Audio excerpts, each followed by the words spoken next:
Hello, hello, and welcome back to the vlog. Today's vlog is going to be a sit down and chatting with you about myself. Listen, this whole channel's about me. What's new? I'm a narcissist. I'm not really a narcissist, but you have to be a little bit of a narcissist to have a YouTube channel about yourself. No, today I wanted to talk about me. I'm not kidding. I've gained a lot of new subscribers in the past 6 months.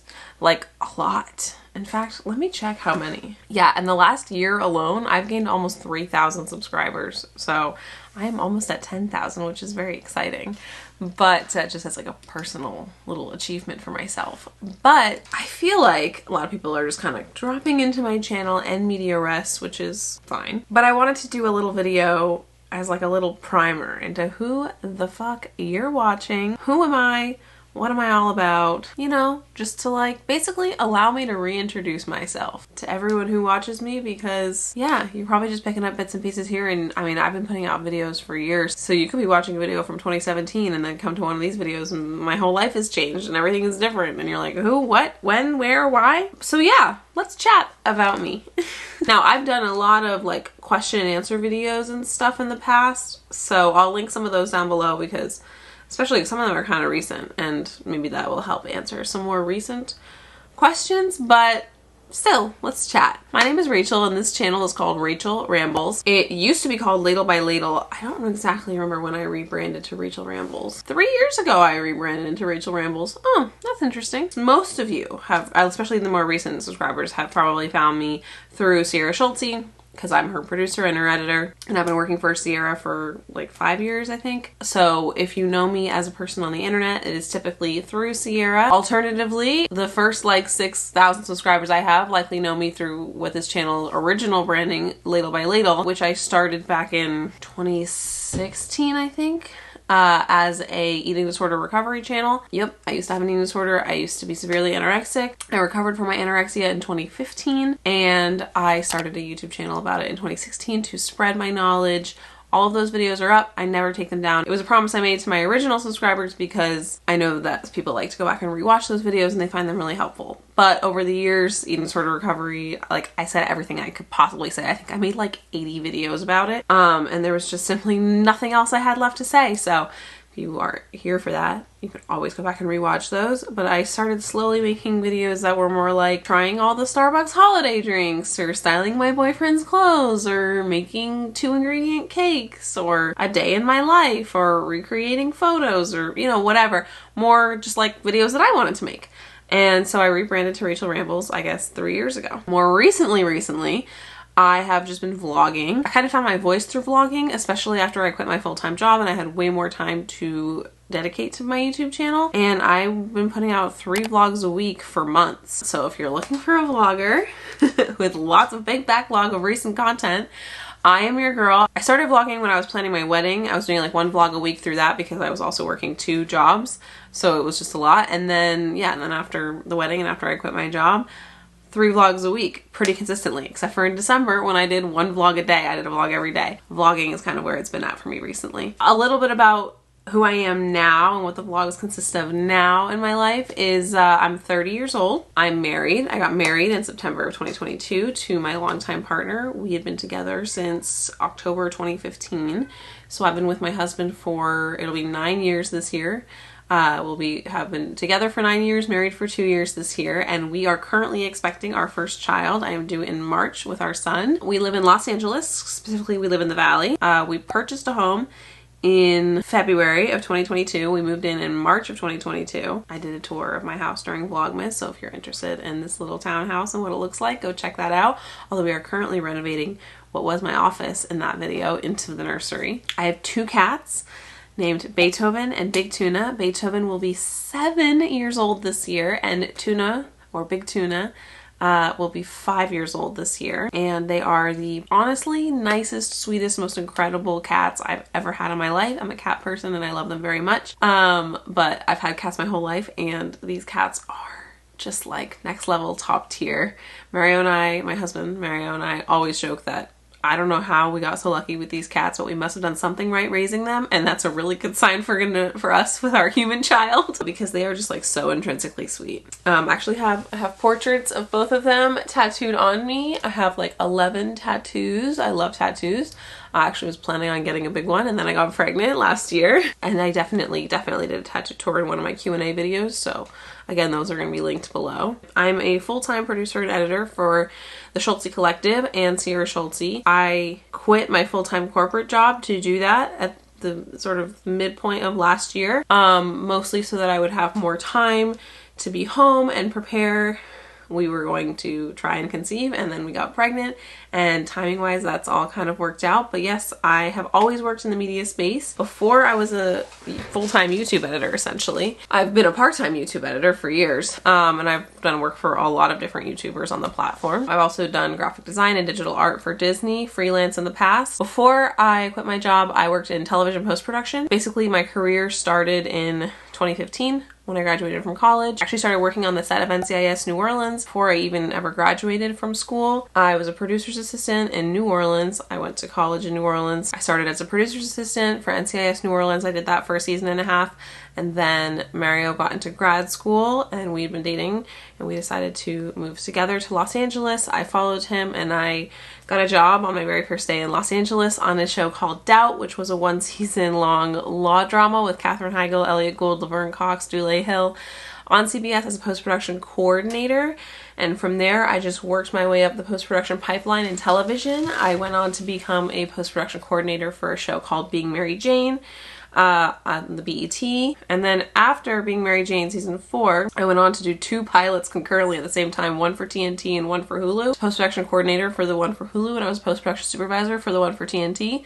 The one for TNT got picked up, and I did the first season of Tell Me Your Secrets, which actually eventually got sold from TNT to Amazon Prime as a post-production supervisor. That didn't get picked up for a second season, so I went on to Swagger season 1, which is a basketball drama on Apple, as a post-production supervisor. And then I went on from Swagger season 1 to Julia season 1, which is a great show on HBO Max about Julia Child.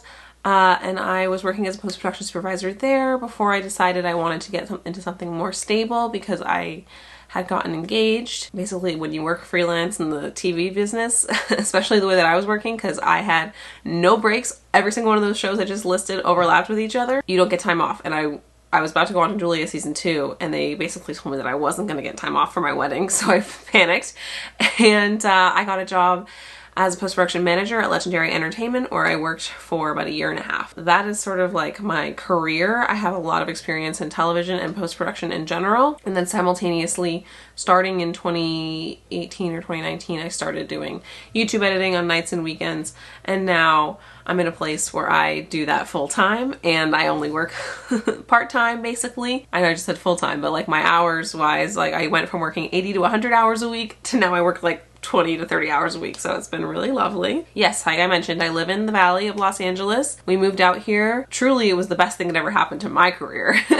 But we actually moved out here because my husband went to grad school at USC. My husband and I met on the set of NCIS New Orleans, and then he decided he wanted to go back to school, so he went to USC, and we moved out here. My heart misses New Orleans more than anything else, and we have never really settled in Los Angeles, even though we've been here for 7 or 8 years. We never really settled here the way we really settled in New Orleans and felt like New Orleans was our place. We've been here for a while, and we're gonna stay here for a while, because now my husband's career is just starting to take off. Honestly, like timing wise with everything, it's kind of been perfect. My husband works in the camera department on sets, and he's also a camera prep technician at a local rental house. So before that though, we did live in New Orleans. I went to Tulane University. I graduated undergrad in 2015. I was a triple major. I majored in communications, digital media production, and Spanish. I graduated with honors. I feel like none of that shit ever matters, but it is something I did with my life. I loved going to school in New Orleans. I loved living in New Orleans. That's why I stayed there. Not just because I was working there, but also just because I loved it there. Yeah, I just cannot speak highly enough of my like 6 years that I lived in New Orleans. Were the best years of my early adult life, no question. But before I went to school in New Orleans, I actually grew up in New Hampshire, southern New Hampshire. Weirdly, I was born in Los Angeles. My parents both went to UCLA and met in Los Angeles. And I was born at UCLA Hospital, but then in 1994, the Northridge earthquake hit, and then shortly, and kind of freaked my parents out from raising a baby there. I was a baby at the time. And then my dad's job, I gave him an opportunity to move to the East Coast. And that is why I moved to New Hampshire when I was like a little over 1 year old. And I only knew New Hampshire up until I was 18.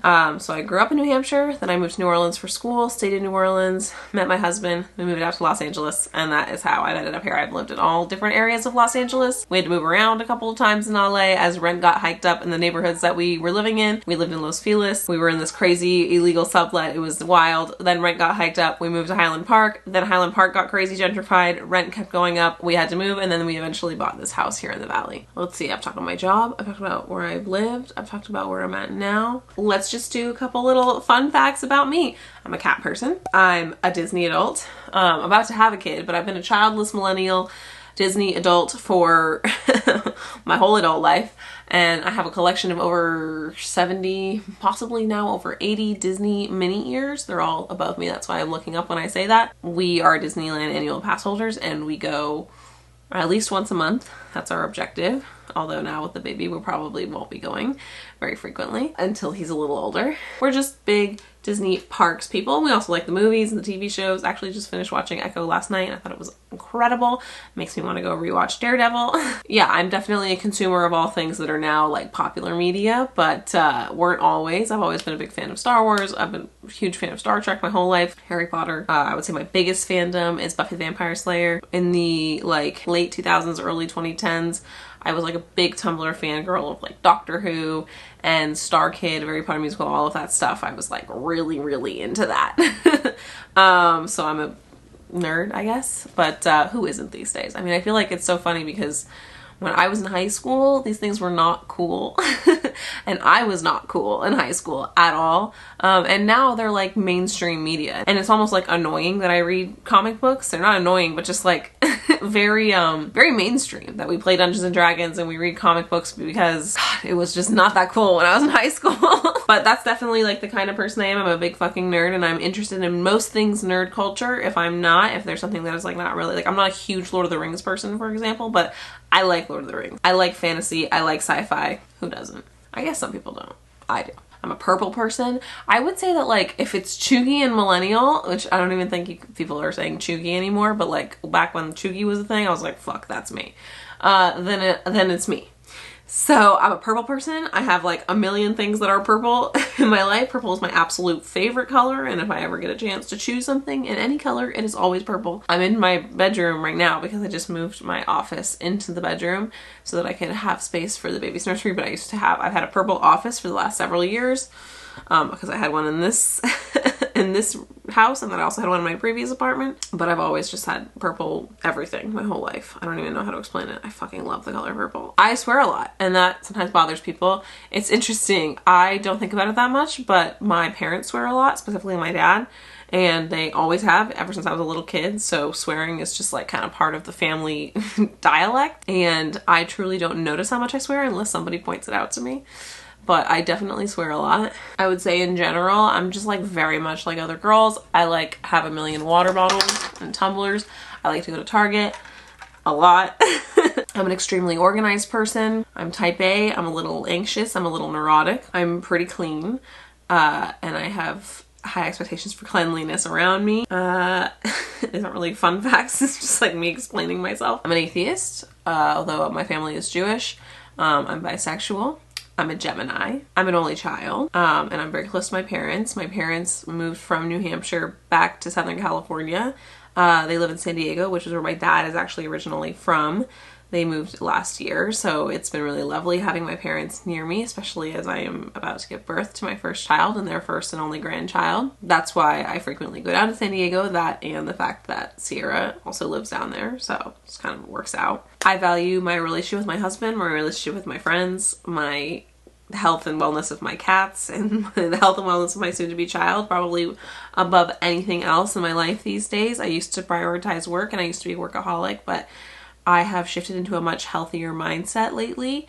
I have a whole slew of mental health problems. Who doesn't? Obviously, I used to be anorexic, and that stems from depression and anxiety, diagnosed bipolar type 2, managed with therapy. But especially the older I get, the better of a handle over my mental health that I have. And again, I feel like I've kind of talked about my mental health to death, but if you're ever like, wow, she seems a little up these days or she seems a little low these days, that would be why. But it's honestly extremely well managed. I feel very secure with who I am. I feel like that's one of the things that I really settled on, especially like as I went through my 20s. Your 20s are such a wild decade where you just get to like experiment with the kind of person that you think you are or that you want to be, and you're learning so many things about just like taking care of your home and what your priorities are and taking care of your relationships and who's important to you and what's important to you. And I feel like I got all of that figured out to the point where I'm really content and secure with who I am and where I am in my life right now. It's one of those things that allows me to put myself out there so aggressively on this YouTube channel. You don't really realize how difficult it is to talk about your life and be so candid and open and honest and vulnerable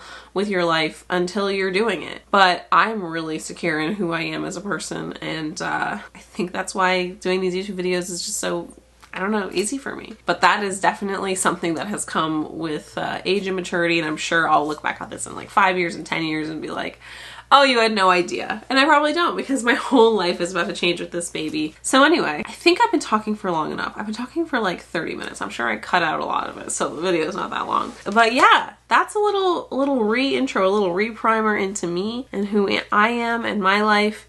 Just thought it would be good to do one of these videos now. If you have any more questions about my life or whatever, you know what? Leave them down below if you want, but I'll probably do a Q&A. I do a Q&A like once a quarter because you guys really like them. So, and I can literally talk about myself all day long. I feel like I have so much more to say about myself, but I don't even know. It's hard to like think of things about yourself.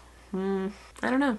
Well, if there's something that I hadn't say here, I've said it in a previous video, so go catch up on my content. Go subscribe if you think that me and you could gel and be friends, or if you hate me and you just want to follow along with all the stupid shit I do with my life. Like, I don't really give a shit. Follow me. And again, I do 3 vlogs a week, so I'll see you in a day or 2. Bye.